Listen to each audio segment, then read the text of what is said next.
Greetings and welcome to the third episode of Morrowind Modding Manors, a series dedicated to looking at 3 different house mods every episode as we try and find your dream home in Resdayn. As always, I'm your host, Guy, and once again today we have some rather unique and practically unknown mods for you. I've been hard at work diving through Morrowind's extensive modding archives to find some of Morrowind's hidden gems, and I think moving forward in the future we might prioritise showcasing the buried house mods of Morrowind's extensive past in this series, since thousands of house mods have been released over the years, and many of them are of pretty good quality and just don't get covered anymore. But anyway, as always, you'll find download links for each mod shown down in the video description below. So why don't we just go ahead and get started with our first house mod, Mysthaven Manor by William the Taffer. Now this mod actually starts out with a new longboat south of Cedonine with his fellow standing guard, and in order to first get access to this manor, you must first purchase it for a mere 10,000 gold, and you might notice that this NPC is actually named after the author, which is, a fun little tidbit, and in any event, the longboat here actually acts as a door to your own private island manor that is self-contained entirely in an interior cell. So conflicts with other mods are extremely unlikely, and you could probably play it with Morrowind Rebirth even. And really this manor is a bit more than just a manor. It also has a small settlement nearby, with shops and a tavern, as well as docks back to the mainland, and the entire interior cell here is created using landmass models, so it gives the appearance of being a normal exterior landmass. Either way though, it's a pretty cool looking location, and the main manor house is absolutely beautifully designed, with lots of moss, ivy, and windows overlooking the estate, as well as a balcony out back that overlooks onto a small pond, and there's a number of nice gardens that just surround the entire estate, as well as a few farmers' fields for collecting ingredients. And the manor also comes with a number of guest houses, I believe 3 in total, where guests, servants, or your companions can stay in during their stay at Mysthaven Manor. You also notice that most of the architecture here is Imperial or Nordic in nature, but the borders of the estate itself are actually composed of Telvanni walls, a novel sort of combination that provides a nice and atmospheric enclosure to the estate that doesn't break immersion. And taking a look at the guest house interiors first, each one is a fairly cozy abode with a small dining room and lounge space, as well as a bedroom, as you might expect, and these lodges are a nice addition for keeping your companions when you're not out adventuring, or keeping your servants if you have a servant NPC mod, like Navina's assistants and apprentices. And the estate also comes with a weapons and armor shop with a modest selection of goods and only a small amount of bartering gold, but it's a nice convenience feature to have so close to home. Likewise, there's also a tavern where any additional guests can, stay if you hypothetically have a lot of NPC company. And there's also a few other services available here, such as food and drink available for sale. And moving on to the manor itself, Mysthaven Manor is a beautiful abode with lots of nice decorations, such as colourful banners and wall hangings. The main entry hall here contains a lounge with a piano and a number of display spaces, as well as multiple cozy fireplaces, and the other side of the hall has the grand dining room with a window looking into the kitchen, which you can see here, a fairly cozy and atmospheric room with lots of shelving and counter space for working on those big meal plans, and it's just perfectly ideal for NPC servants to use if, again, you have any of those NPC servant mods. And anyway, moving on to the rest of the manor, there's also an alchemy lab with labeled ingredient containers for pretty much every ingredient in the game, as well as ingredients from other mods that you might, come across. And again, there's a lot of space here to display your own items, as you might expect. And something I just want to point out here is that Mysthaven Manor seems to strike a pretty good balance at providing lots of display space without, being overly decorated, yet still providing that warm and cozy atmospheric environment that I especially really enjoy. And naturally there's also a display hall, which includes a number of containers, and something I ought to mention before I forget is that Mysthaven Manor also comes with a special Necessities of Morrowind version that provides a lot of Necessities of Morrowind related services, a nice addition if you're using that particular mod. The manor also comes with a library complete with dozens of bookshelves, wall hangings displaying Morrowind and Cyrodiil, as well as a number of maps. And a cool feature that you'll find with this manor is that it also contains a fairly long background story that makes for an enjoyable read and gives a bit of history and purpose to this beautiful estate. And naturally, there's also a small but cozy master bedroom on the upper levels, which includes another one of the numerous cozy fireplaces found throughout this abode, as well as a small study area and a small mounted display space. And one of the really cool things here is a walk-in closet. And I just love the design here. You have several layers of shelving units alongside small cabinets that can be used to store and display all manners of clothing-related items. And the design here just really strikes me as fairly unique.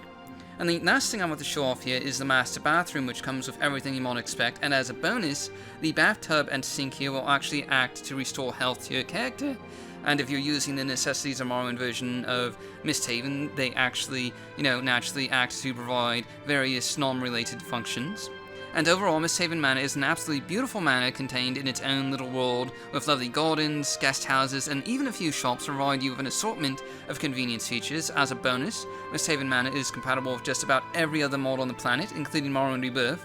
and it comes with a special Necessities of Morrowind version, so you won't starve or die of thirst in your new abode. Also included is a teleport ring for convenience, an alchemy lab with labelled ingredient jars, and a lovely background story that gives the entire place a bit of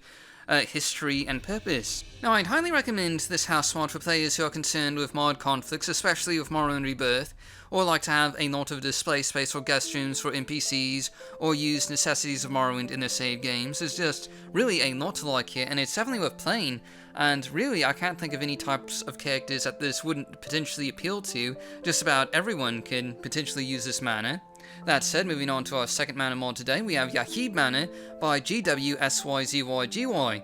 This mod adds a modest-sized Halalu-style manor just outside the gates of Balmora along the Odai River, and just something to note here real quick is that the docks out front actually belong to Arian's Manor that we showcased in the last episode, and not part of this one. That said, Yaehib Manor is a fairly scenic abode, including a number of windows and a rather cool looking design with a short commute to Balmora, one of the most popular cities on Vvardenfell. Now, Yaehib Manor is a very, well, I suppose you could say it's a rather uniquely designed manor. As you can see here, the interior is composed of Radarin architecture, a bit surprising given the Halalu exterior, but it does kind of work in this situation.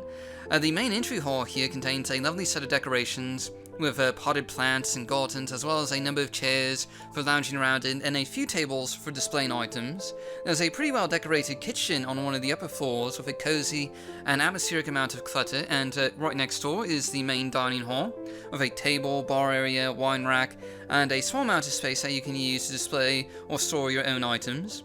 Naturally, there's a warm and cozy fireplace as well to add a little warmth to the room, and just off of the kitchen there's a beautifully cluttered pantry, and a cool thing here is that every item in here is actually a container, and many of them are labelled ingredient jars where you can store various ingredients for alchemy or cooking related endeavours.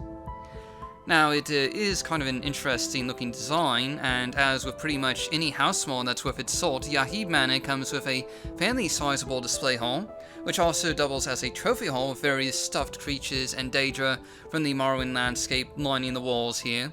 Kind of a nice addition. And in any event, there's also a number of display tables and pedestals down here, including an open area with a second floor of display space looking down over the first floor, a rather nice design in my book, and this should provide a moderate amount of display space for most players without going, too overboard with it. This isn't a giant warehouse, for example. It's fairly cozy and atmospheric. There's also an assortment of other rooms included in Yaehib Manor, such as various storage rooms, at least one guest bedroom, a 6-house shrine that you'll find at the end of this hall here,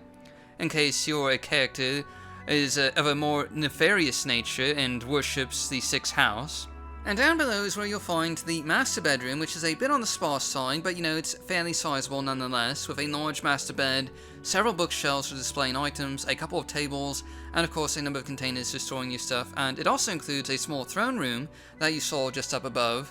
And finally, one of the last rooms I want to showcase here, down below the manor you'll find a pool and bath with a diving board, no less, for quick and fun diving into the watery depths below. If you're one who likes to just dive off into large pits of water, that's something you can do with this house.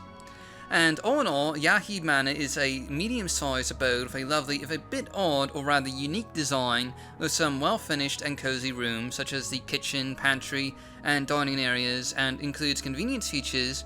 like labelled ingredient containers, guest bedrooms for companions, as well as a large display room for your own personal items. It also has a short commute to Balmora, though as a side effect it'll probably conflict with a fair number of mods out there. Either way, it's a nice manor that I recommend for players who want something cozy and unique near the city of Balmora. And anyway, moving on to our last mod today, we have Riverside Mansion by Loki the Grouch. And Riverside Mansion adds a fairly sizable walled estate to the Ascadian Isles, just down the road from Saran, and it's a fairly beautiful and detailed home of a large main house, a small servant's cottage, and a tower overlooking the Ascadian Isles, though the estate does suffer from some framerate issues related to the amount of object cluttering and detailing that the author used. Some of you may recall that we've showcased one of Loki's other mods in the past, Better Caldera, which has since been partially integrated into Morrowind Rebirth, and just like that mod, there's a lot to see in the environments that Loki has created with an atmospheric and sort of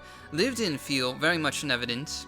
And in addition to the main house, you also find a number of gardens lining the property, as well as a small river dock and a picnic table outside the walls with a view of the surrounding area. There's one servant's cottage on the property, and this could be used as quarters for an NPC servant or a companion if you have one. And here's the main house, and much like the exterior, it has a very lived-in feel with lots of clutter, decorations, and detail, though once again, this does come with a bit of a frame rate hit, and you can expect a little bit of lag here.